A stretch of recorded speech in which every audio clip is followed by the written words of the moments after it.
بسم الله الرحمن الرحيم الحمد لله رب العالمين الذي هدانا لهذا وما كنا لنهتدي لولا أن هدانا الله والصلاة والسلام على أشرف الأنبياء والمرسلين شفيع ذنوبنا وطبيب نفوسنا وحبيب قلوبنا أبي القاسم محمد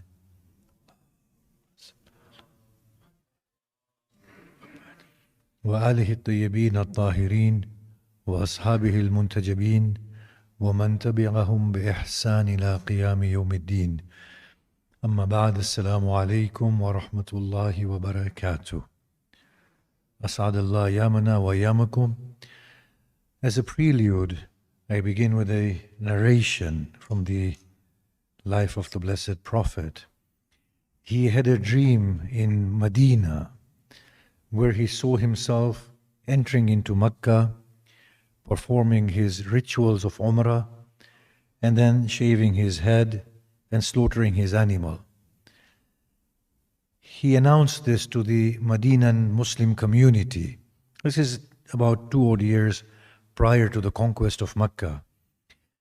A great many followers prepared for the pilgrimage with him.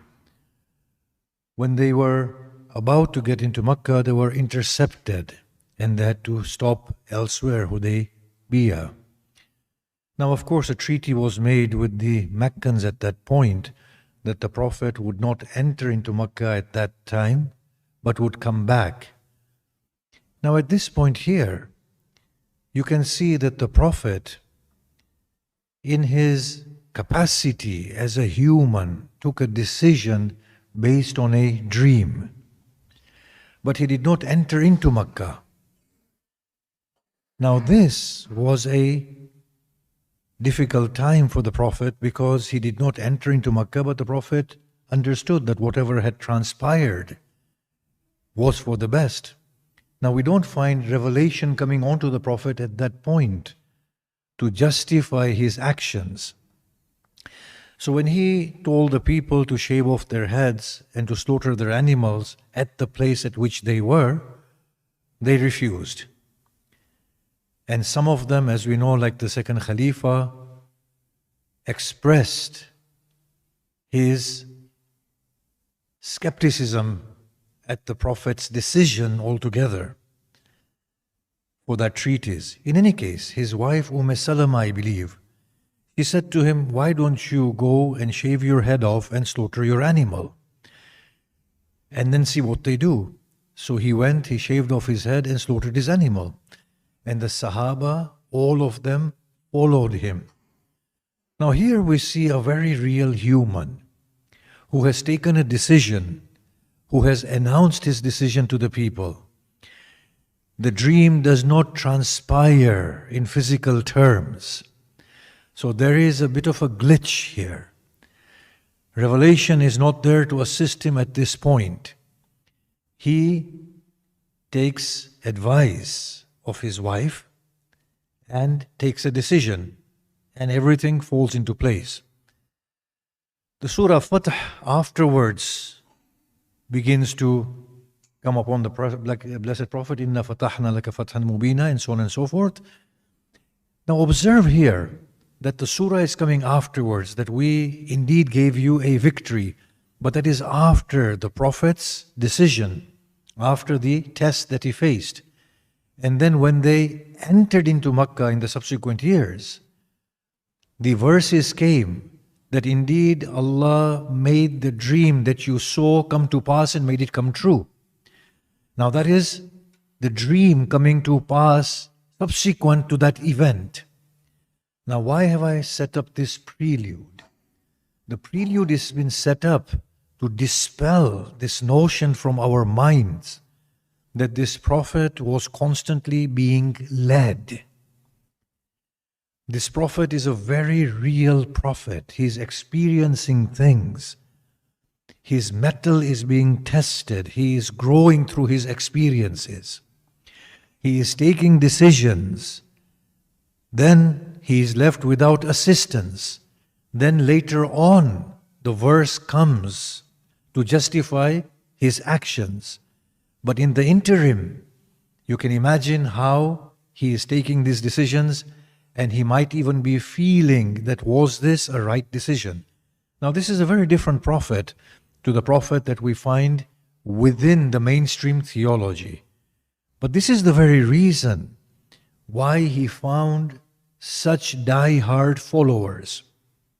The followers that the Blessed Prophet had in Mecca, and some of them in Medina. Imam Ali boasts through these Sahaba over his own Sahaba. And he says to the people of Kufa, where are the likes of the Sahaba of the Messenger of God amongst you? I don't want to go into that, but what I want to say here is that if we were to read the books accurately, you will find a very real human prophet who is being shaped and who is being formed, who is growing at every step. And that is something that is observed by those around him, and through that they begin to understand that whatever he is receiving and the experiences that he is experiencing are very real experience, and that empowered them. So now, let us look at the Blessed Prophet. The Sunnah of the Blessed Prophet, in essence, is his prophetic experience. Now, the Sunni books have these things. The Shia books, you will find them in the earlier books or scattered narrations here and there. But obviously, the later Shia history has redacted many of the ahadith that don't fall in line with their theology, because the Shia theology is that the Prophet is infallible, and infallibility means, well, he does not speak anything of his own accord. It is but a revelation revealed by God in every way, and he is led in every one of his actions and in every one of his thoughts. He is led by the hand through the archangel Jibrail. When we have that sort of an understanding of the Prophet, we fail to read his history accurately, and we fail to see the real human that is emerging in prophethood. I do not say that he was not chosen as a prophet prior to his birth. That I will admit to, because the Quran bears witness to this. Isa said, there will come one after me whose name is Ahmad. So we know this, and the Quran speaks of the prophets before their coming, and in the case of Moses, and you know, you are conversant with these verses and these ideas. But he recalled his own pre-worldly status much after being commissioned as a prophet, not initially. So here is the prophet in the cave. He receives revelation. Why does he receive this revelation? Iqra, read or recite. Because it was relevant to his context. Maybe the prophet could not read, and hence he was consumed maybe by these thoughts that I have no access to other literature through which I can respond to these searching questions that are within me. And immediately he gets prodded, Iqra, read or recite. Now after this experience, he is left shaken. It is his humanness that is shaken to the core. He does not know what is happening to him. What are all of these things that are going on?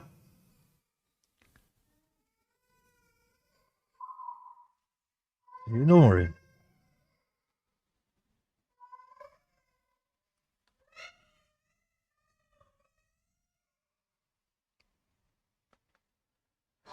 So he is shaken, and he takes obviously counsel of his wife Khadija, and Khadija's cousin, who says, you are a prophet. So the prophet does not know what is going on. After that, you see a very genuine and a sincere person who is being led by the revelation and who is growing through the revelation. Now, on many occasions, he entertains doubt about his own prophethood, his own messengership. Look at this verse of Surah Yasin. Yasin wal Quran al Hakim, innaka laminal mursalin. Indeed, you are amongst those who have been sent. Now, the tone of this verse is emphatic that you indeed have been sent. Doubt not in your mind, you are a messenger. And then we have that verse when the wahi was cut. Ma wadda'aka rabbuka wa ma qala. Your Lord has not forgotten you or abandoned you. So these were the human processes going on within the mind of the Prophet. And through that, the Blessed Prophet was growing. Now those around him already understood that this individual is very sincere. He has not lied. He has not been involved in anything that is morally questionable before this day. He is a very sincere soul and a truthful soul. When they knew this, then they saw also that there were occasions in which the Prophet himself was baffled. And then the Quran would come and tweak the Prophet's attitude and also taunt the Prophet. So for example, he frowned and he turned away when he saw a blind man. Now if you read the history accompanying this particular verse, the Prophet, in his enthusiasm to convey the message of Islam, was conversing with the chief amongst the Quraysh. And another man sought his attention at that point. Now it is not that the Prophet did not value the blind person, but the Prophet saw an opportunity there that might elapse. In the prophetic mind, like any human, he is saying, if I convince this man, the whole clan is convinced with him. And hence at that point, he slightly ignores the other person. Now imagine when the Quran rectifies the Prophet's attitude at that point and says, look, you need not be concerned about the wealthy and the brokers of power here. God's message is for one and all, and He will see that it comes through. The people looking at the Prophet, listening to this message, immediately must have thought, amazing. This man is sincere, he is genuinely growing through these experiences. He has no vested interest in this, because if he was revealing the Quran upon his own self, he would not taunt his own self. He would condone his actions as opposed to taunting himself and rectifying himself. So the people saw this, and that is what started to win the people over, his prophetic experience. He used to get dismayed, and the verse would come, will you coerce them until they become believers? Do your task. Leave the rest to Allah. Allah will bring to the folds of faith whoever He wants. The people are listening to this, that he is perturbed, and the revelation is consoling him. We know, إِنَّهُ يُضِيقُ صَدْرَكَ بِمَا يَقُولُونَ. We know that it constricts your heart due to what they say, but praise your God instead. So he is feeling all these human emotions, and he is growing through them. However, one of the most prominent things we see in the Prophet, and I urge each and every one of us to read the history of the Blessed Prophet, his biographies, but not from our Shia or Muslim sources primarily, but from the Orientalists, because they are not committed to an infallible prophet or a prophet who is of a status of a demigod. They understand the Prophet as a human. Now, even though they will get it wrong, but they will give a far better insight than the edited versions of the Shia history and the Sunni history. Of course, their own sources of reference are the early history books where we did not have Shia or Sunni, but maybe the proto-Shias like Ibn Ishaq and others. But it'll give a far more accurate account of what was happening within the Prophet's mind and how the Prophet was growing. So the very important thing here is that the Prophet, within his missionary role, was taking decisions. And at the time, and sometimes he was startled. Is this a right decision? Or was this a right decision? Is this a right outcome?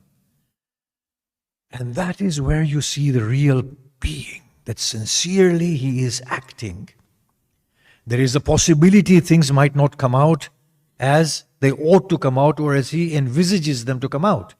So for example, the very first expedition or the ghazwa that went terribly wrong, in which people were killed in the sacred month.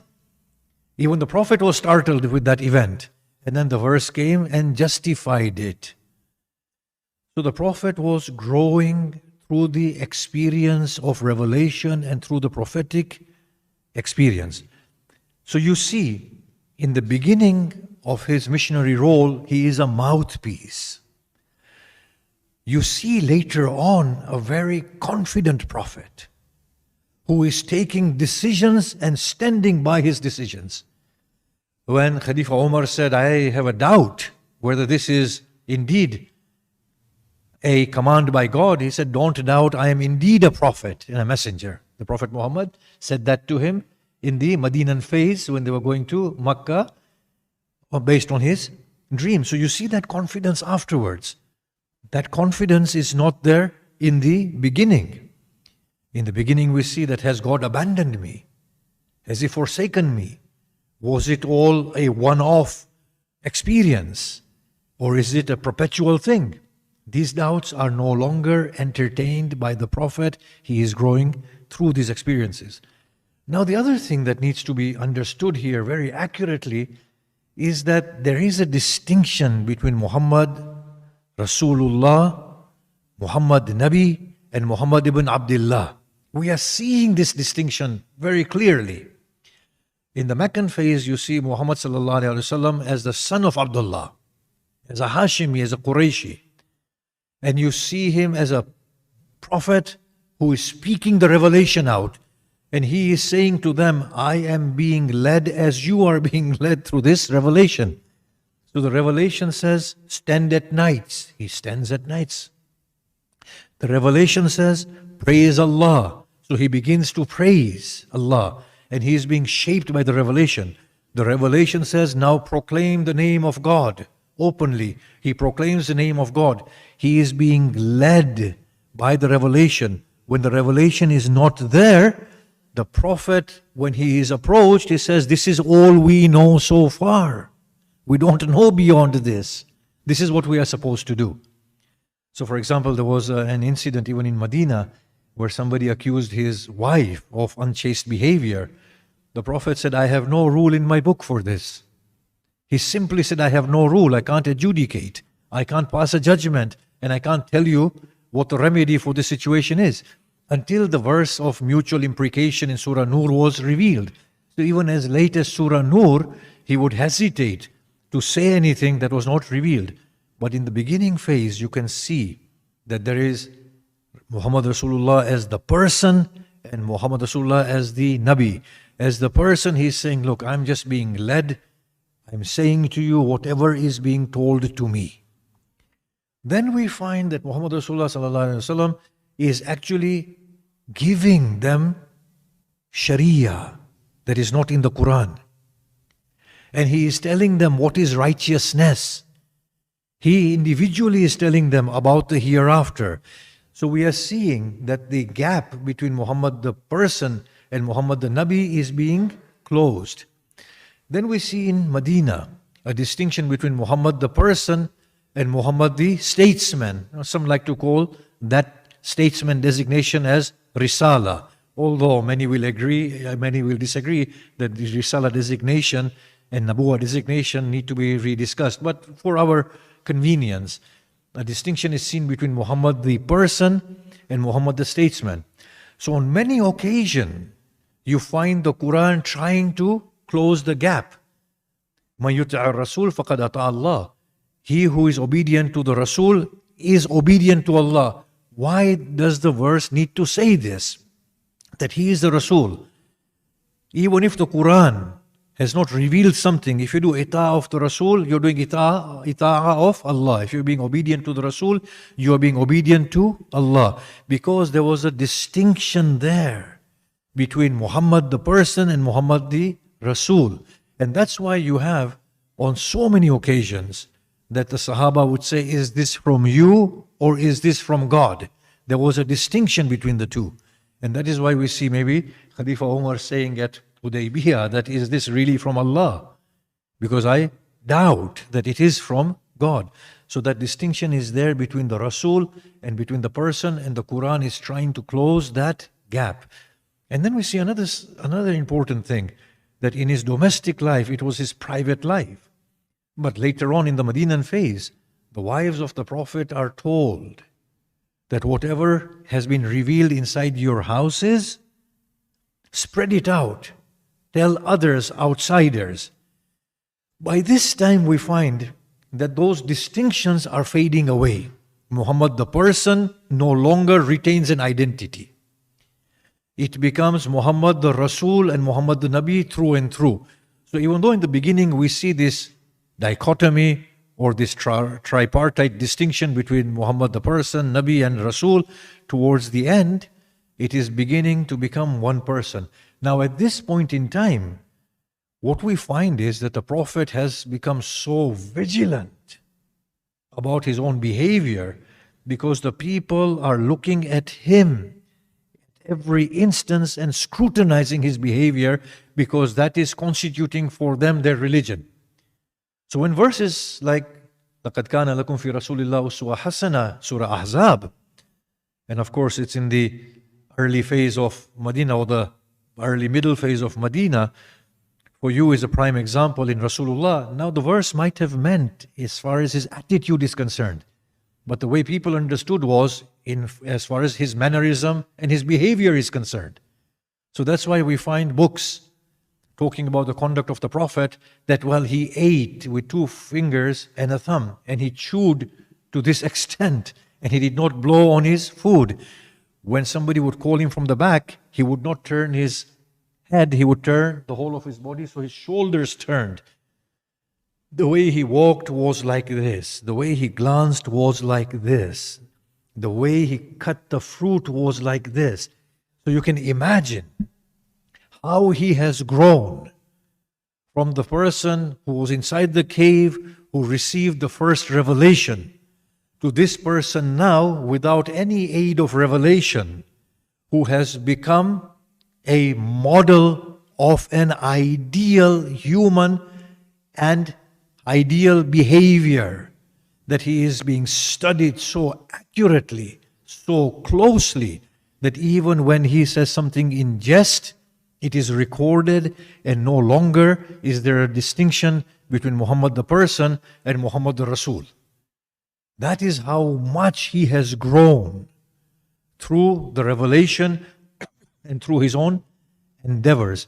And I feel that if we were to study this, this will give us a clearer understanding of the exemplary nature of Muhammad Rasulullah, and it would actually allow us to slowly and gradually embark upon our journeys of relieving ourselves of our frailties and coming to the completion of our own existence. How he lost fear, how he lost anxiety, how he lost his suspicion and skepticism, how he began to rely on Allah subhanahu wa ta'ala, how he gave in to the decree and the destiny of Allah subhanahu wa ta'ala, how he learned to put his best foot forward. إِذَا عَزَمْتَ فَتَوَكَّلْ عَلَى اللَّهِ. That's what the Quran says. Consult them in your affairs. You are a man like they are. There is a challenge ahead of you. In your human capacity, consult them. When you have decided, then trust in God and go forward. Don't worry about the outcome. If it's not the expected outcome, it's fine. If it is, it's fine as well.